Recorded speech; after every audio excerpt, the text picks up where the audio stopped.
नमस्कार। हमारे एक व्यूअर हैं जिन्होंने हमसे एक सवाल पूछा है रिसेंटली कि उनको ऐसे थॉट्स आते हैं कि उनके चेहरे का एक साइड दूसरे साइड से विभिन्न है, डिफरेंट है और वो प्रोपोर्शनेट नहीं है, सिमेट्रिकल नहीं है। और इस थॉट के चलते उनका मन, उनका जहन बहुत परेशान हो जाता है और वो बार बार कोशिश करते हैं अपने दोनों एरियाज़ को, दोनों फेस के इस हाफ और इस हाफ को नापने की। बार बार मिरर चेक करते होंगे या बार बार इस थॉट के आने से परेशान हो जाते हैं। देखिए, कभी कभी लोगों को अपनी बॉडी को लेकर, अपने स्किन को लेकर, बालों को लेकर, वेट को लेकर या बॉडी के किसी शेप को लेकर अपने खुद के बॉडी इमेज के बारे में गलत थॉट्स आ सकते हैं, परेशान करने वाले थॉट्स आ सकते हैं।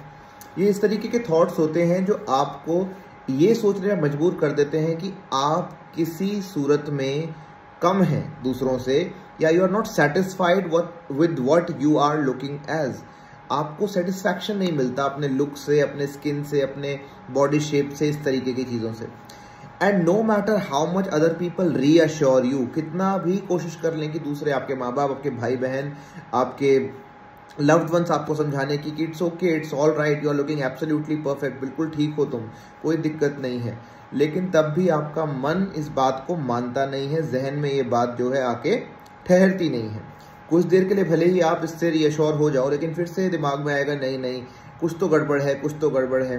ये थॉट आते रहते हैं आपको। और इसके थॉट के बनने से कंपल्शन क्या होते हैं, ज़्यादातर इसमें कंपल्शन देखे गए हैं मिरर चेकिंग के, कि आप बार बार मिरर चेक करेंगे या सेल्फी कैमरा से खुद को देखेंगे।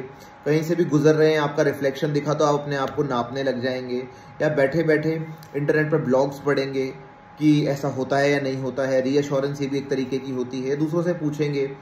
अच्छा, कई बार अपने लोग जब आपको तसल्ली नहीं देते हैं, वो कहते हैं कि नहीं आप बिल्कुल ठीक हो, तो भी आपको यकीन नहीं होता है, तो आप किसी स्ट्रेंजर के पास जाना चाहते हो। आप चाहते हो किसी ऐसे इंसान से पूछूं जिसने पहले इस सवाल का जवाब नहीं सुना है, जो मेरा दोस्त नहीं है, क्योंकि आपका मन कहेगा कि ये तो मेरे घर वाले हैं, ये तो मेरे दोस्त हैं, तो ये क्यों मेरे को बुरा कहेंगे। तो मन की सेटिस्फैक्शन की दिक्कत है, ये आपकी बॉडी की दिक्कत नहीं है। ऑलराइट। और कई बार तो इसके चलते ऐसा भी होता है कि लोग इस प्रॉब्लम के अंदर, इस प्रॉब्लम का नाम है बॉडी डिस्मॉर्फिया या बॉडी डिस्मॉर्फोफोबिया, ठीक है। इसके अंदर क्या होता है कि लोग अपने खुद के आकृति को या अपने फिगर को या अपने स्किन को या जिस भी पार्ट से उनको प्रॉब्लम है उसको ठीक करने के लिए, बिकॉज उनको लगता है, उनका ब्रेन कहता है कि कुछ गड़बड़ है, उसको ठीक करने के लिए एक्सट्रीम स्टेप्स भी लेते हैं और बड़े ही हार्श मेजर। और कई बार इसके चलते इंसान को बहुत भारी नुकसान भी उठाना पड़ता है अपने खुद के बॉडी को लेकर, और ठीक होने की जगह चीज़ें और ख़राब होती चली जाती हैं। एक छोटा सा एग्जांपल मैं देना चाहूँगा आपको, बल्कि दो एग्जांपल देता हूँ कि दो अलग अलग टाइप के बॉडी डिस्मॉर्फिया कैसे दिखते हैं। तो बेसिकली एक मेरे पास पेशेंट आते थे जिनको, जो टीनेजर थे, he was growing up, I would say कि वो होंगे 16-17 के, एंड उनको लगता था कि उनके स्किन पर बहुत ज़्यादा एक्ने है, बहुत ज़्यादा पिंपल है, और उसकी वजह से उनको लगता था कि वो दूसरों को फेस नहीं कर पाएंगे। तो स्कूल अवॉइड करते थे, बाहर नहीं जाते थे, दोस्तों को अवॉइड करते थे, रिश्तेदारों से नहीं मिलते थे, कोई फंक्शन में जाने के लिए तैयार भी हो गए, लेकिन फिर थॉट आ गया कि नहीं नहीं तुम अच्छे नहीं दिख रहे हो, तुम्हारे चेहरे पे बहुत सारा एक्ने और बहुत सारा पिंपल हो गया है। तो उनको ये थॉट इतना बॉदर कर देता था कि वो जाना ही अवॉइड करते थे। कई बार अपने स्कूल नहीं गए, अपने एग्जाम के लिए भी उन्होंने छोड़ दिया जाना के, क्योंकि उनके दिमाग में ये थॉट आ गया। सुबह मिरर देखा, लगा अरे बड़े पिंपल हो गए, दिमाग इतना था उसमें जकड़ गया कि उनको बाकी दुनिया की कोई चीज़ भी इससे ऊपर नहीं लगी, इस समस्या से ऊपर नहीं लगी। अब इसके चलते, ऐसे स्किन रिलेटेड इशू के चलते, अच्छा स्किन रिलेटेड इशू एक्ने का था, लेकिन एक्ने बहुत ज़्यादा नहीं था कि मतलब डिस्प्रपोर्शनेट हो, कुछ ऐसा हो जो किसी को नहीं होता है दुनिया में। It was a normal kind of acne and pimple problem जो जनरली टीनेज में हो जाती है। ऑलराइट, तो नॉर्मल, और सबको ही हुई है आसपास, उनके सारे दोस्तों को, और सब लोग एक्ने से गुजर रहे हैं, लेकिन उनको अपने अंदर बहुत प्रॉब्लमेटिक चीज़ लग रही है। He is feeling very distressed about it. चलो, डिस्ट्रेस हो गया। अब डिस्ट्रेस के चलते वो क्या कर रहे हैं मेजर्स, एक मेजर जैसे मैंने बताया रीचेकिंग, ठीक है, मिरर में बार बार अपने आप को देखना। दूसरा, अपने फेशियल स्किन को स्क्रब करना, वो भी किससे, बर्तन धोने वाले स्क्रब से, जिससे आप डिश वॉश करते हो, स्टील डिशेस वॉश करते हो, उससे स्क्रब करना। अब उससे क्या हो रहा है, आपकी स्किन कोई ठीक तो हो नहीं रही है, आपके पिंपल्स या आपके एक्ने के जो स्पॉट्स हैं या जो बम्प्स हैं उसको आप और ज़्यादा हार्म कर रहे हो। अपनी स्किन की पहली जो लेयर है, अपर लेयर, उसको आप ख़राब कर रहे हो। और ज़्यादा स्किन डैमेज हो रही है, मार्क्स हो रहे हैं, ब्लीडिंग हो रही है। You are making it more worse for yourself. Second thing he used to do is he is cleaning the face over and over because ads में बताते हैं ना कि use this face wash, that soap, it will help you. So he is doing that. इसको करने से skin बिल्कुल dry हो गई, एंड ड्राई स्किन हो रही है तो और ऑयल प्रोड्यूस हो रहा है, और ज़्यादा दिक्कत हो रही है एक्ने की। तो this is like a vicious cycle they are stuck into. ठीक है, और क्या आपकी स्किन के चलते वो अपनी जिंदगी के जो सबसे महत्वपूर्ण काम है, इंपॉर्टेंट काम है, उनको छोड़ रहे हैं, उनको दरकिनार कर रहे हैं। एग्जाम्स नहीं दे रहे हैं, ट्यूशंस नहीं जा रहे हैं, रिलेटिव्स से नहीं मिल रहे, दोस्तों से नहीं मिल रहे, अपनी लाइफ नहीं जी पा रहे हैं। ऑलराइट, वो भी एक ऐसी प्रॉब्लम के चलते जो कि प्रॉब्लम भी कंसिडर करना बहुत ज़्यादा, मैं कहूँगा, एक्सट्रीम सोच हो गई, क्योंकि इस चीज़ का एक बहुत ही नॉर्मल सा वो है कि सबके साथ हो रहा है, लेकिन लोग इतने बॉदर्ड नहीं है। दूसरा एग्जाम्पल देता हूँ कि कई लोग कहेंगे कि नहीं प्रॉब्लम तो होती है। देखिए, प्रॉब्लम होना और डिसप्रपोर्शनेट मेजर्स लेना बहुत अलग बातें हैं। ठीक है, अच्छा एक और देते हैं एग्जांपल कि मेरे एक पेशेंट थे जिनको अपने फेशियल फीचर्स के बारे में आता था कि मेरे दांत सिमेट्रिकल नहीं है, ठीक है, या मेरा चेहरा एक तरफ से टिल्टेड है। All right, which is nobody can look at them and tell them कि आपके अंदर कोई गड़बड़ है या कुछ खराबी है। अब इसके चलते वो बार बार शीशे में जाके अपने टीथ चेक करते थे, अपने चेहरे को चेक करते थे, दोनों साइड्स को चेक करते थे, बार बार ये सिलसिला चलता रहा। ये इतना बढ़ गया कि उनके घर वालों को मिरर्स कवर करने पड़ गए घर के। अच्छा, मिरर कवर करने पड़ गए तो वो किसी भी ग्लास के सरफेस में, रिफ्लेक्शंस में अपने आप को देखने की बार बार दिमाग उनको पुश करता था वहाँ पर। देखिए, इस तरीके के बिहेवियर्स होते हैं और सेटिस्फैक्शन आपको मिलेगा नहीं। तो सबसे पहले मेरी कुछ टिप्स हैं कि एक्सट्रीम मेजर्स बंद कर दो। नंबर 2, अपने आप को समझाओ कि एक प्रॉब्लम है, ये एक ओसीडी तरीके की प्रॉब्लम है, बॉडी डिस्मॉर्फिया है, आपको इसके लिए कोई मेजर्स नहीं लेने एक्सट्रीम।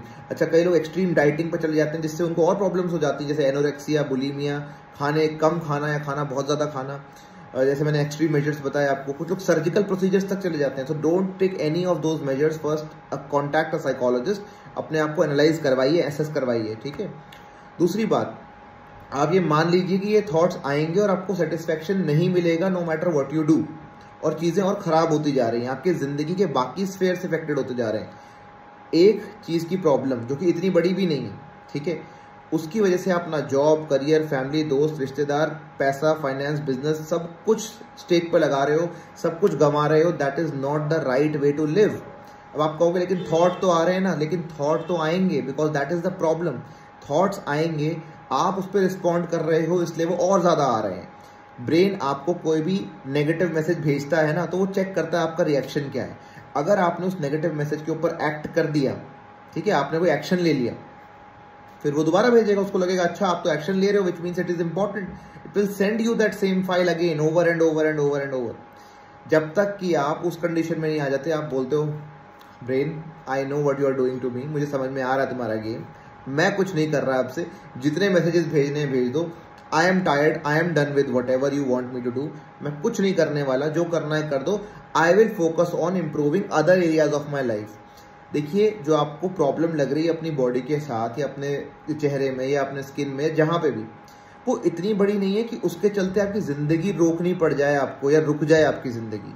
ऑलराइट, इस दुनिया में हम इंसान बहुत फ्लॉ के साथ आए हैं, सारे इंसानों के अंदर फ्लॉज हैं, और हम लोग परफेक्ट नहीं हैं, ना मैं, ना आप, ना कोई भी संसार में, और उसके बावजूद भी हम आगे थ्राइव कर सकते हैं, हमारे एरियाज ग्रो कर सकते हैं, हमारे रंग, रूप, सूरत, body, weight, hair, skin, doesn't matter in terms कि हम कितना सक्सेस हासिल करेंगे। यस, ये कुछ पेरिफेरल चीज़ें हैं, लेकिन ये आपकी ज़िंदगी कितनी सक्सेसफुल होगी, कितनी आगे जाएगी, बिल्कुल भी डिटरमिन नहीं करती हैं ये चीज़ें। आप जितना सुलझाने की कोशिश करोगे उतना उलझते जाओगे।